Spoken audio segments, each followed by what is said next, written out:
Ladies and gentlemen, if you got your contacts stored on your device as a CSV file, I'm going to show you how to import those contacts into your Klaviyo account quickly and easily.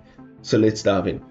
So what we're going to do here is on the left hand side from our menu, you're going to go look for audience, okay? And here we're going to click on list and segments. Now we have a few options here. We've got existing lists, and what we can do is add contacts to one of these lists, or we can go and create a new list. Now we're going to create a new list over here, and we will just literally name it new list 1.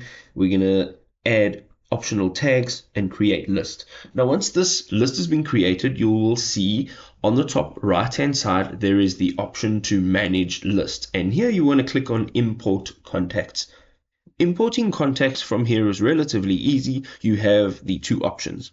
We have the copy and paste from CSV, and we also have just importing a CSV file. So make sure that the CSV file is on your computer, and you're going to go ahead and click on upload. I've now gone ahead and uploaded a CSV file, and there is one last check we need to do.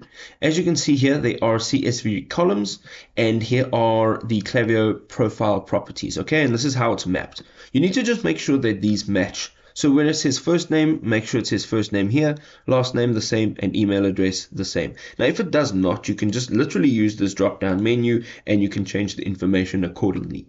Let's click on next, and from here you need to decide whether these people have subscribed to email marketing. If so, click on yes. It'll be now added to your subscription status, or if not, you can just click on no and click on import. Your CSV file has now been updated, and Klaviyo now has those contacts. If this was a helpful guide, you can go ahead, drop us a like. You can explore our channel for more awesome Klaviyo content.